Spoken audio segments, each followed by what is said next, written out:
up, everybody? I'm Marcus. I'm Ryan. And together, we are the Northwest Sports Fanatics.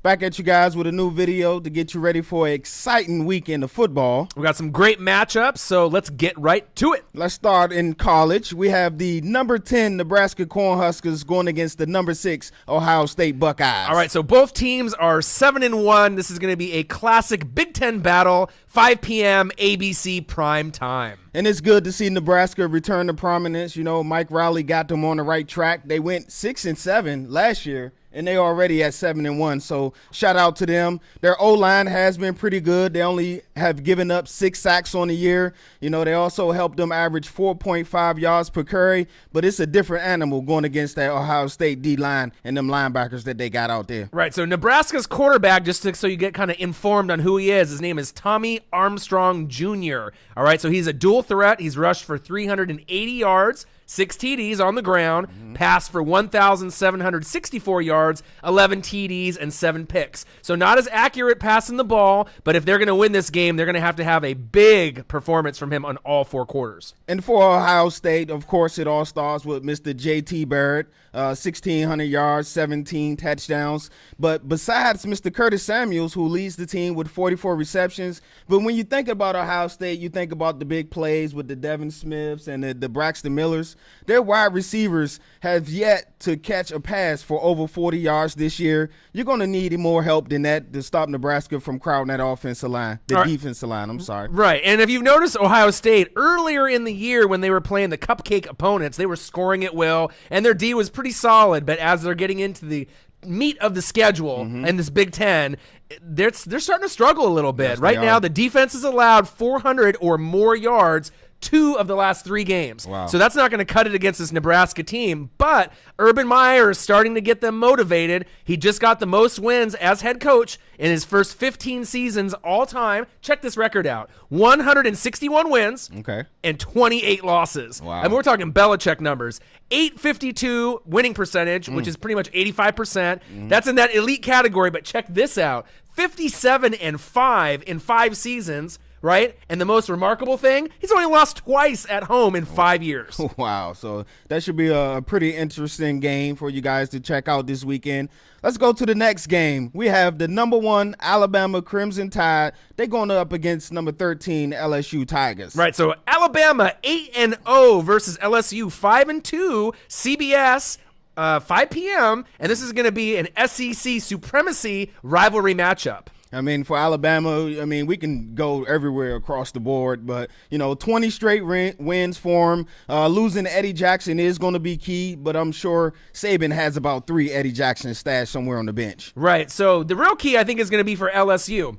So let's rewind the tape, all right? So you fired Les Miles, pretty much the face of that franchise for the last 10 years, right after he started 2-2, because obviously in LSU's standards, you can only lose 1 game or none because you got to be in that championship caliber record towards the end of the year for the playoff. Yep. But Ed Orgeron, formerly of USC, he was an intern back then, did pretty good. They didn't hire him head on. Obviously, they have him here as kind of like the intern coach for now. He's 3-0, so they're 5-2 now. Leonard Fournette, their stud running back, is finally healthy. But check this stat out. This is really alarming. Last year's matchup, Fournette obviously is going to be an NFL prospect, one of the best running backs in the draft. He was held to only 31 yards on 19 rushes. So they're going to have to get probably 131 yards and probably 30 rushes if they want to stand a chance to even hang around in the second half with Alabama. That's a crazy stat for Fournette, who's such a great player. LSU, they also must protect the quarterback. They only have given up 12 sacks this year,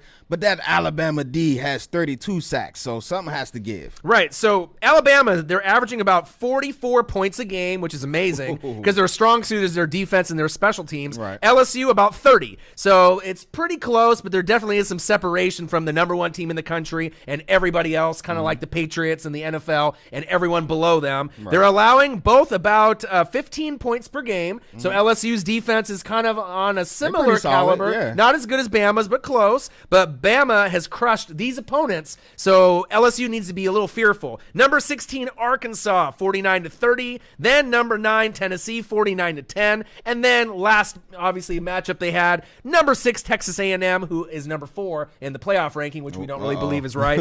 Right, 33-14. So if LSU wants to hang around, it's not going to be one of those 9-6 games from a few years ago, or 12-9. They're going to have to score at least 24 points to hang around. But we really know, Roll Tide, they're going to be able to come through with a W in this, and it might get ugly in that second half. All right, shout out to Jalen Hurts too as well. He's giving Saban his first dual threat quarterback, and normally Saban don't start freshman quarterbacks, but he's so good you just had to put him in the lineup.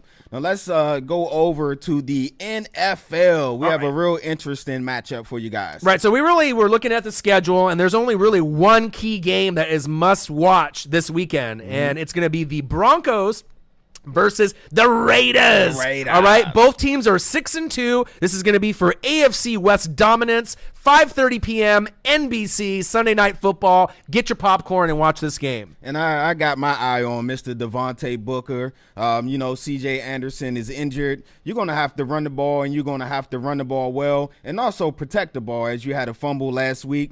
No Aqib Talib, so that should hurt the little no-fly zone, or maybe it's still yet to be determined if he's going to play. And Mr. Von Miller, 8.5 sacks. So, Oakland, you're going to have to protect your quarterback from Mr. Von Miller. Right, so let's go over the injuries really quickly. Like you mentioned, Aqib Talib from the no-fly zone is questionable, as well as Brandon Marshall, the linebacker. Raiders have Kelechi Osemele, the offensive lineman, is a little banged up, and as well as Amari Cooper, probably arguably their best wide receiver option besides Michael Crabtree, is questionable as well. But I would assume out of those 4 players, at least one of them will try to make the start moving forward. And something to keep an eye on is going to be Derek Carr, who's starting to become elite, versus that elite times 3 Broncos D. So Derek Carr, 2,321 yards passing, which is not too shabby at this point of the season, but this stat next is mind-blowing. 17 TDs and only 3 picks. Wow. When I saw that, I couldn't even really believe it, that he's only got 3 interceptions. Amazing. He is definitely the best young QB in the NFL, better than Marcus Mariota, better than Jameis Winston, better than Blake Bortles. You can't, like we mentioned before, with comparing to Bridgewater because he's injured. But the Raiders are primed to make the playoffs, possibly make the AFC Championship game against the Patriots, but they're going to need to rely on Carr to keep his accuracy, footwork, and his mental toughness on that high note if they want to get there to that level. And if he continues at the pace that he's on, guaranteed that he's going to end up in the top 3 in the MVP voting.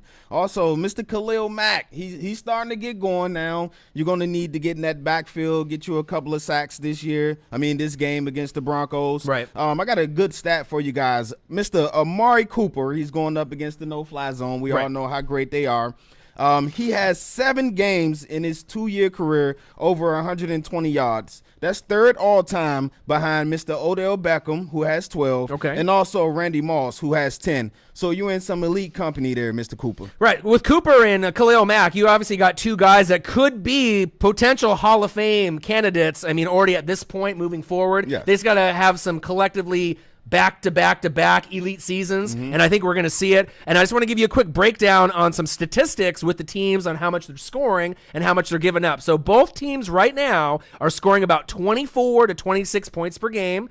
Denver D obviously is one of the best in the nation, only averaging about 17 points per game allowed. Raiders are giving up about 25. And the Raiders obviously are in the bottom 3 in a lot of defensive categories, so they got to bend but not break, shore up that D, give up those plays from the 20 to the 20, field goals rather than touchdowns, and they're going to be able to move forward. Denver and Oakland are both on 2-game win streaks. Denver has beaten the Texans and the Chargers. Oakland has beaten Jags and the Bucks, so Denver's opponents have been a little bit tougher, but this is going to be a big test for the Raiders.